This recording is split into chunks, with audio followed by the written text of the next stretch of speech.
Welcome back to Science, Chapter 2, Lesson 4, How Do Cells Get Energy, Part 1. We have learned how the organelles of a cell work together to carry out the life functions. Many cells specialize in jobs they perform, but there is one thing that they all need, that is energy.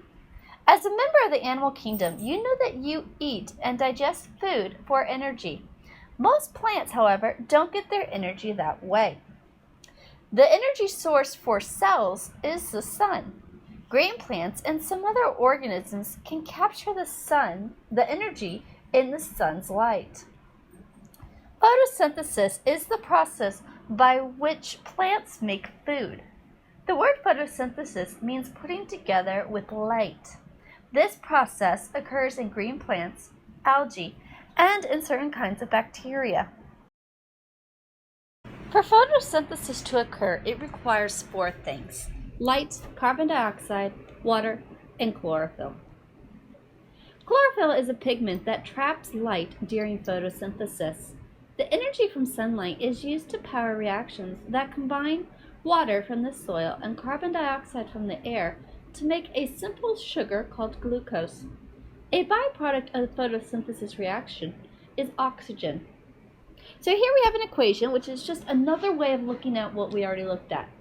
So when you take water plus carbon dioxide, that's going to equal, with the light energy, sugar plus oxygen. So water plus carbon dioxide, then you add in light energy, and that's going to give you sugar, or that energy, plus oxygen, which is what we need. So now let's say, where do the carbon dioxide and the water come from? Carbon dioxide comes from the air and water comes from the soil. So what is the role of the sun in this reaction? The sun provides the energy to power the photosynthesis reaction. You need the sun in order for this equation to happen. So our last review question: why can a plant make food, but you cannot make your own food? Plants have chlorophyll. That is the key difference between plants being able to make their own food and you not being able to make your own food. So let's look at the role of a leaf during plants making their own food process and photosynthesis. A leaf is composed of different layers. Most photosynthesis takes place inside of leaves and green stems. The bottom of a leaf contains tiny openings that open and close to allow carbon dioxide to enter and oxygen and water vapor to leave the leaf. The leaf's veins support the leaf and transport substances to various parts of the plant.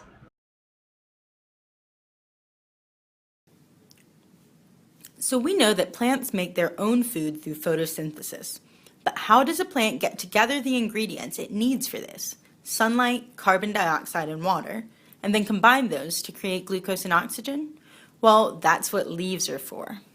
A leaf is like a plant's food factory, and its parts work together to get the reactants into one place so that photosynthesis can happen.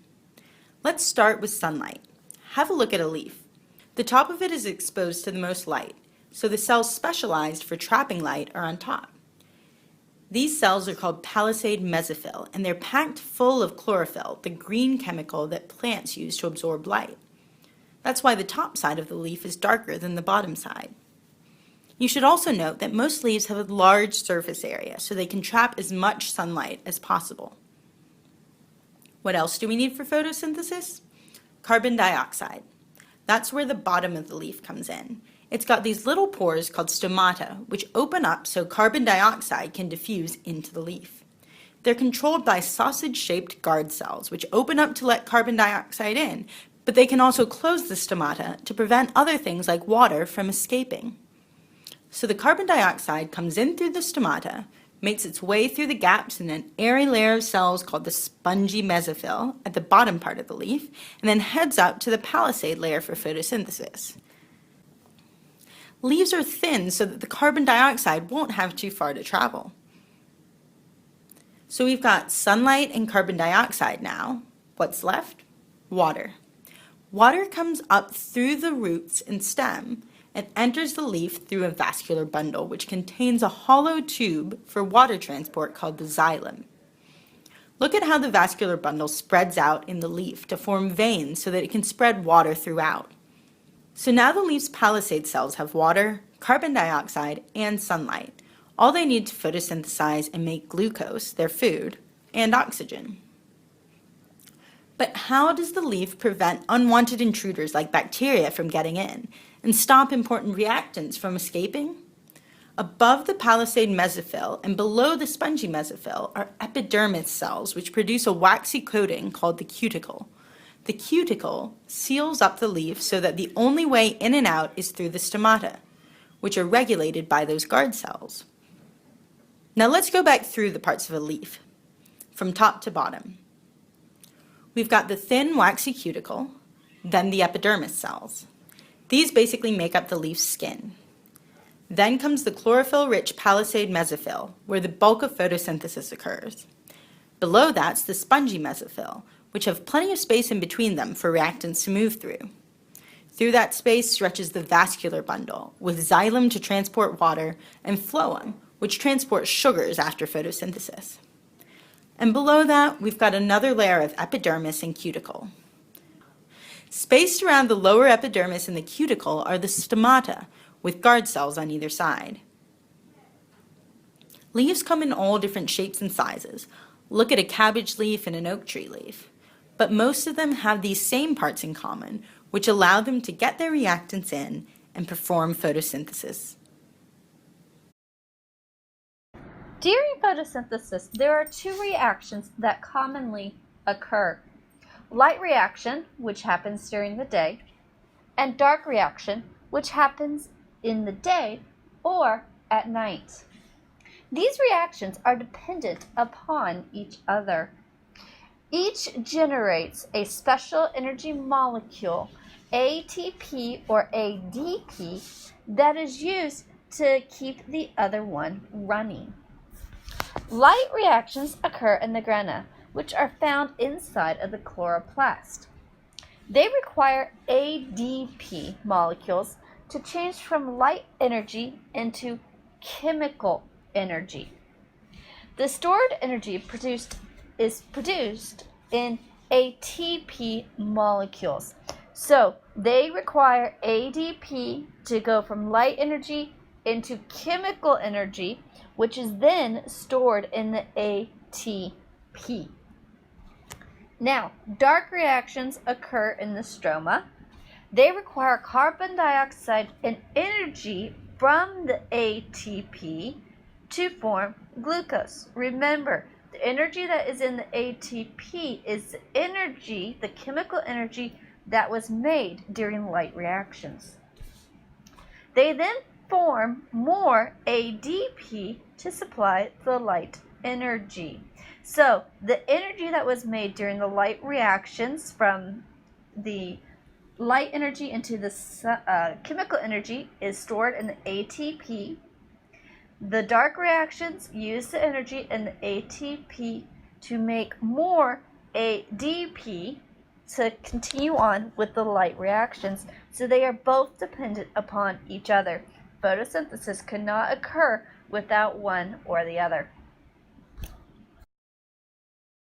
Photosynthesis. It is not some kind of abstract scientific thing. You would be dead without plants and their magical, nay, scientific ability to convert sunlight, carbon dioxide, and water into glucose and pure, delicious oxygen. This happens exclusively through photosynthesis, a process that was developed 450 million years ago and actually rather sucks. It's complicated, inefficient, and confusing, but you are committed to having a better, deeper understanding of our world, or more probably you'd like to do well on your test, so let's delve.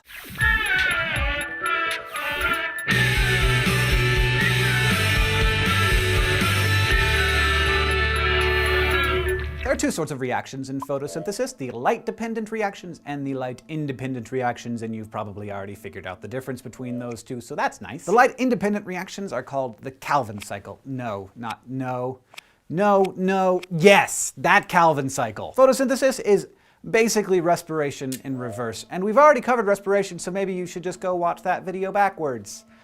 Or you could keep watching this one. Either way, I've already talked about what photosynthesis needs in order to work: water, carbon dioxide, and sunlight. So how do they get those things? First, water. Let's assume that we're talking about a vascular plant here. That's the kind of plant that has pipe-like tissues that conduct water, minerals, and other materials to different parts of the plant. These are like trees and grasses and flowering plants. In this case, the roots of the plants absorb the water and bring it to the leaves through tissues called xylem. Carbon dioxide gets in and oxygen gets out through tiny pores in the leaves called stomata. It's actually surprisingly important that plants keep oxygen levels low inside of their leaves for reasons that we will get into later. And finally, individual photons from the sun are absorbed in the plant by a pigment called chlorophyll. All right, you remember plant cells? If not, you could go watch the video where we spend the whole time talking about plant cells. One thing that plant cells have that animal cells don't: plastids. And what is the most important plastid? The chloroplast, which is not, as it is sometimes portrayed, just a big fat sack of chlorophyll. It's got complicated internal structure. Now, the chlorophyll is stashed in membranous sacs called thylakoids,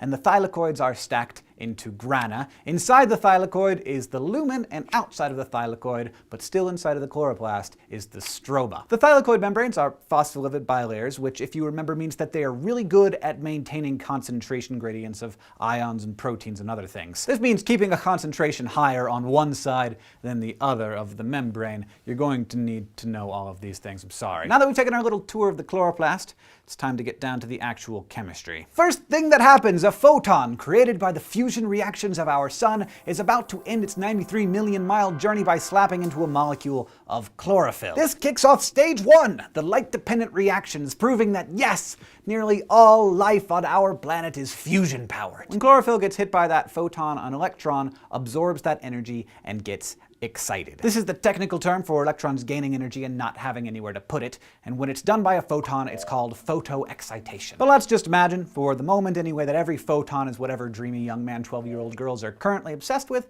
and electrons are 12-year-old girls. The trick now, and the entire trick of photosynthesis, is to convert the energy of those electrons into something that the plant can use. We are literally going to be spending the entire rest of the video talking about that. I hope that that's okay with you. That first chlorophyll is not on its own here. It's part of an insanely complicated complex of proteins and lipids and other molecules called photosystem 2 that contains at least 99 different chemicals, including over 30 individual chlorophyll molecules. This is the first of 4 protein complexes that plants need for the light-dependent reactions. And if you think it's complicated that we call the first complex photosystem 2 instead of photosystem 1, then you're welcome to call it by its full name, which is plastoquinone oxoreductase. Oh, no, you don't want to call it that? Right then, photosystem 2. Or, if you want to be brief, PS2. PS2 and indeed all of the protein complexes in the light-dependent reactions straddle the membrane of the thylakoids in the chloroplasts. Now that excited electron is going to go on a journey designed to extract all of its new energy and convert that energy into useful stuff. This is called the electron transport chain, in which energized electrons lose their energy in a series of reactions that capture the energy necessary to keep life living. So PS2's chlorophyll now has this electron that is so excited that when a special protein designed specifically for stealing electrons shows up, the electron actually leaps off of the chlorophyll molecule onto the protein, which we call a mobile electron carrier because it's a mobile electron carrier. The chlorophyll then freaks out like a mother who has just had her 12-year-old daughter abducted by a teen idol and is like, what do I do to fix this problem? And then it, in cooperation with the rest of photosystem 2, does something so amazing and important that I can barely believe that it keeps happening every day. It splits that ultra-stable molecule, H2O, stealing one of its electrons to replenish the one it lost. The byproducts of this water splitting: hydrogen ions, which are just single protons, and oxygen. Sweet, sweet oxygen. This reaction, my friends, is the reason that we can breathe. Brief interjection. Next time someone says that they don't like it when there are chemicals in their food, please remind them that all life is made of chemicals, and would they please stop pretending that the word chemical is somehow a synonym for carcinogen? Because, think about how chlorophyll feels when you say that. It spends all of its time and energy creating the air we breathe, and we're like, ew, chemicals are so gross. Now remember, all energized electrons from PS2 have been picked up by electron carriers and now are being transported to the second protein complex, the cytochrome complex. This little guy does two things. One, it serves as an intermediary between PS2 and PS1, and two, it uses a little bit of that energy from the electron to pump another proton into the thylakoid. So the thylakoid's starting to fill up with protons. We've created some by splitting water, and we moved one in using the cytochrome complex, but why are we doing this? Well, basically what we're doing is charging the thylakoid like a battery. By pumping the thylakoid full of protons, we're creating a concentration gradient. The protons then naturally want to get the heck away from each other, and so they push their way through an enzyme straddling the thylakoid membrane called ATP synthase. And that enzyme uses that energy to pack an inorganic phosphate onto ADP, making ATP the big daddy of cellular energy. All of this moving along the electron transport chain requires energy, and as you might expect, electrons are entering lower and lower energy states as we move along. This makes sense when you think about it. It's been a long while since those photons zapped us. We've been pumping hydrogen ions to create ATP, and splitting water and jumping onto different molecules. I'm tired just talking about it. Luckily, as 450 million years of evolution would have it, our electron is now about to get re-energized upon delivery to photosystem 1. So PS1 is a similar mix of proteins and chlorophyll molecules that we saw in PS2, but with some different products. After a couple of photons re-excite a couple of electrons, the electrons pop off and hitch a ride onto another electron carrier. This time, all of that energy will be used to help make NADPH, which, like ATP, exists solely to carry energy around. Here, yet another enzyme helps combine two electrons and one hydrogen ion with a little something called NADP+. As you may recall from our recent talk about respiration, there are these sort of distant cousins of B vitamins that are crucial to energy conversion. In photosynthesis, it's NADP+, and when it takes on those two electrons and one hydrogen ion, it becomes NADPH. So what we're left with now, after the light-dependent reactions, is chemical energy in the form of ATPs and NADPHs. And also, of course, we should not forget the most useful, useless byproduct in the history of useless byproducts, oxygen. If anybody needs a potty break, now would be a good time, or if you want to go rewatch that rather long and complicated bit about light-dependent reactions, go ahead and do that. It's not simple, and it's not going to get any simpler from here. Because now we are moving along to the Calvin cycle. The Calvin cycle is sometimes called the dark reactions, which is kind of a misnomer because they generally don't occur in the dark, they occur in the day along with the rest of the reactions. But they don't require energy from photons, so it's more proper to say light-independent reactions. Or if you're feeling non-descriptive, just say stage 2. Stage 2 is all about using the energy from those ATPs and NADPHs that we created in stage 1 to produce something that's actually useful for the plant. The Calvin cycle begins in the stroma, or the empty space inside of the chloroplast, if you remember correctly, and this phase is called carbon fixation because, yeah, we're about to fix a CO2 molecule onto our starting point, ribulose bisphosphate, or RUBP, which is always around in the chloroplast because not only is it the starting point of the Calvin cycle, it's also the end point, which is why it's a cycle. CO2 is fixed to RUBP with the help of an enzyme called ribulose 1,5-bisphosphate carboxylase oxidase, which we generally shorten to Ribisco.